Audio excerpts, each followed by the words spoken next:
பாண்டியனை ரிஜெக்ட் செய்த வானதி. பாண்டி பொண்ணு பார்க்க போகாமல் ரோட்லேயே உட்காந்து ஃபோனை ஸ்விட்ச் ஆஃப் பண்ணி எல்லாரையும் மண்டைக்காய வச்சதுக்கு கடைசியாக ஒரு முடிவு கிடச்சிருச்சுன்னு தோணுது. பாண்டி ஃபோன் ஆன் பண்ணதுக்கப்புறம் சோழன் கிட்டேருந்து ஃபோன் வருது. பாண்டி சோழன் கிட்ட சொல்கிறாரு, பொண்ணு பார்க்கலாம் வேண்டாம், நான் வீட்டுக்கு வந்து சொல்கிறேன், நீ வீட்டுக்கு போ அப்படிங்கிறாரு.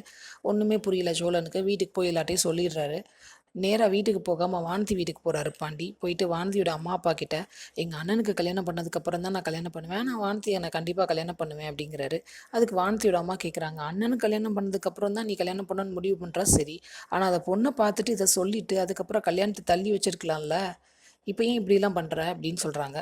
கரெக்டான கேள்வி தானே. ஆனால் பாண்டியால் பதில் சொல்ல முடியல.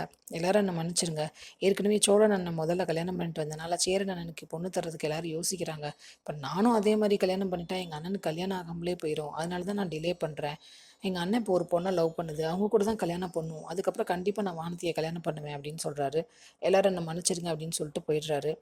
வானதி வேகமாக வெளில வர்றாங்க. நில்லு பாண்டி, என் குடும்பத்தை பகைச்சிட்டு நான் உன்னை எத்தனை தடவை உயர்த்தி வச்சு பேசியிருக்கேன், உனக்காக என் குடும்பத்து கூட எத்தனை தடவை சண்டை போட்டிருக்கேன், அவங்க முன்னாடி நீ இன்னைக்கு என்னை அவமானப்படுத்தியிருக்க, அவங்களே இன்னைக்கு இறங்கி வந்திருக்காங்க, நீ என்னை அசிங்கப்படுத்திட்டு போயிட்டு இருக்கல்ல, நான் காலையிலே வந்தேன்ல, அப்போ கூட இதை சொல்லியிருக்கலாம்ல, வரேன் வரேன்னு சொல்லிட்டு நீ என்னை ஏமாத்திட்ட, நான் ஏதாவது சொல்லி சமாளிச்சிருப்பேன்ல, இனிமேல் என் முகத்திலே முழிக்காத.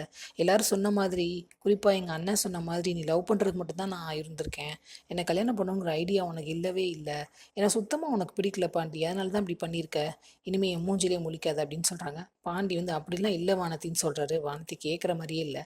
இப்போ கூட எங்கள் அப்பா கிட்ட கல்யாணம் ஆகிற வரைக்கும் உன்னை பார்க்காம இருக்கணும்னு அவர் சொல்கிறாரு, நான் வானத்தியை பார்க்காம இருக்கேன்னு நீ சொல்கிற, அப்போ உனக்கு என் மேல் உண்மையான அன்பெல்லாம் கிடையாது, சும்மா டைம் பாஸ் தானே, இனிமேல் என் வாழ்க்கையில் நீ கிடையவே கிடையாது, நான் இனிமேல் உன் கடைக்கு வந்தேன்னா என்ன செருப்பால் அடி அப்படின்னு சொல்லிட்டு கோவமாக உள்ளே போயிடுறாங்க. பாண்டி பின்னாடியே போகிறாரு. ஆனால் அவங்க கதவை சாத்திடுறாங்க. ஒரு வழியாக இந்த ரிலேஷன்ஷிப் கட் ஆச்சா இல்லை இன்னும் தொடருமா? வெயிட் பண்ணி பார்ப்போம். சீரியல் அப்டேட்ஸ்க்கு எங்கள் சேனலை சப்ஸ்கிரைப் பண்ணுங்கள். மீண்டும் அடுத்த அப்டேட்டில் சந்திப்போம்.